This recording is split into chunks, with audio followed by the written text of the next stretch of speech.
Kommen Sie, schnell, schnell, schnell. Notre go. Notre invitée, c'est Agathe Tupoula-Kobola, orthophoniste qu'on a reçue dès le début de la semaine. Elle est également directrice générale de la clinique Multithérapie Pro Action. Et puis, on a parlé dans les troubles de langage du retard de langage, du bégaiement hier. Et là, les gens vont dire, oui, mais pourquoi le bilinguisme? Est-ce que c'est un problème, pas linguistique, mais un problème dans l'apprentissage du langage pour des enfants?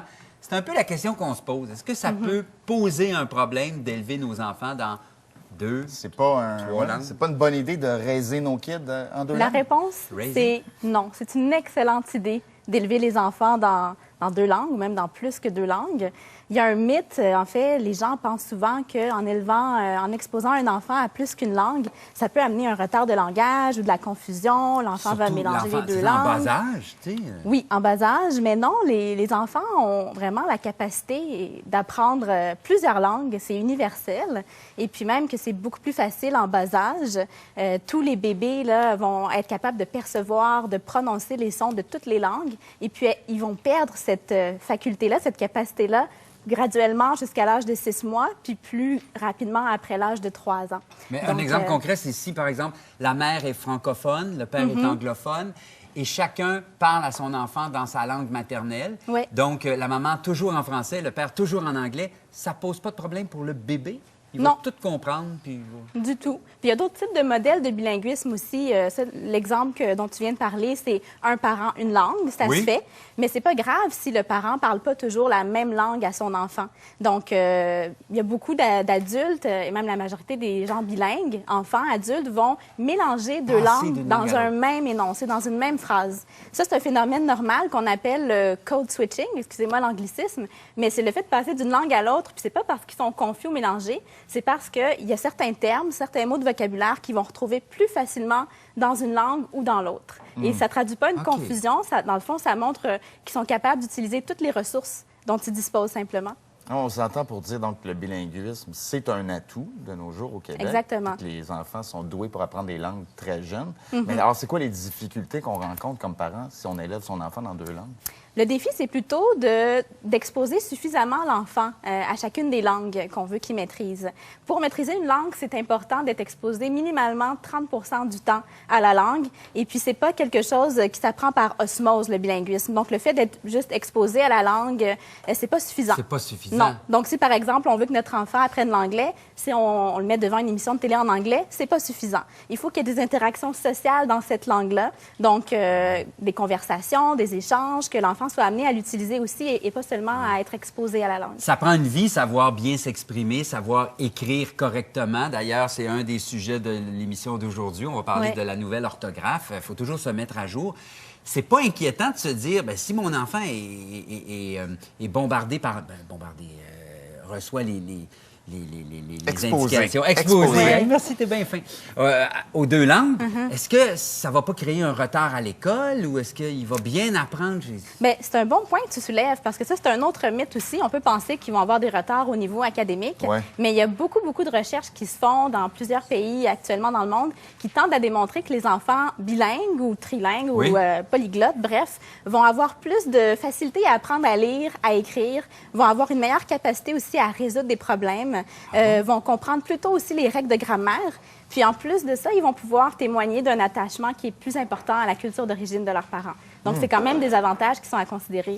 On incite souvent les immigrants à aller à l'école en français. Mettons un enfant qui va à l'école en français, mais qui parle en arabe ou en chinois à la maison, ça peut être source de problème, de confusion? Non, pas du tout. Puis des fois, les parents peuvent se faire dire que c'est préférable de parler le français à la maison, mais l'important, c'est de pouvoir donner un bon modèle langagier à son enfant. Donc, si le parent n'est pas à l'aise de communiquer en français, c'est pas sa langue maternelle, c'est pas à recommander. C'est plutôt préférable de parler la langue dans laquelle on se sent le plus à l'aise et que la communication soit naturelle avec son enfant.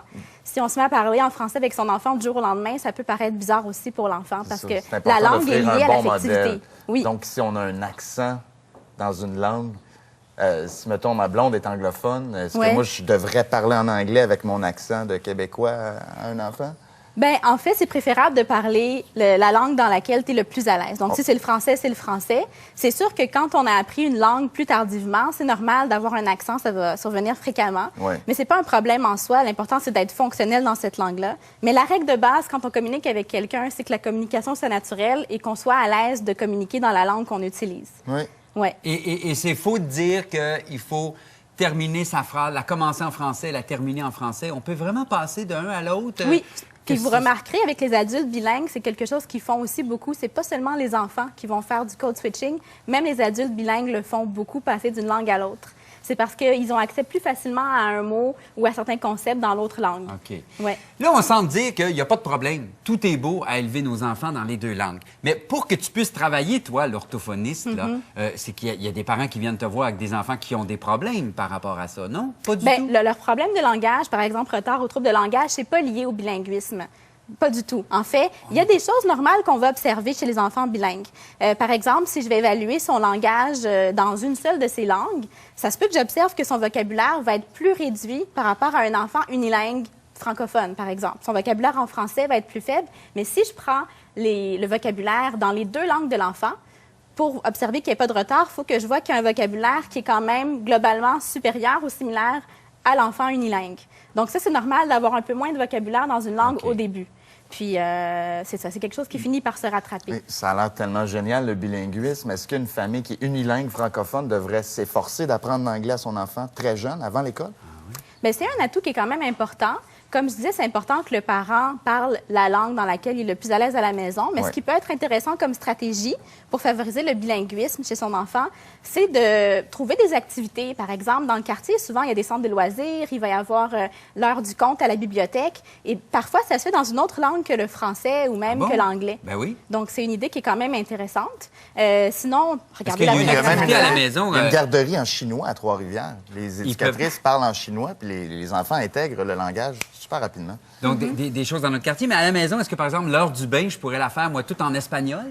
Bien, si tu parles espagnol, oui. Mais si tu parles pas l'espagnol, non, c'est ça. Si, par exemple, il y a un parent hispanophone, puis une mère francophone, disons, bien, c'est très bien si, par exemple, c'est le père qui donne le bain puis qui parle l'espagnol à l'heure du bain, puis à l'heure du souper, on parle le français. Ça peut être une activité, une langue, ça peut être un parent, une langue, ça peut être un endroit, une langue, le français à l'école, le chinois à la maison, par exemple. Tu m'as apporté un livre ici, Le défi des enfants bilingues. C'est un bel outil de référence? C'est un livre vraiment génial qui a été écrit par une linguiste qui va vraiment vulgariser le thème du bilinguisme et du plurilinguisme, qui va donner des trucs pratico-pratiques pour les familles aussi.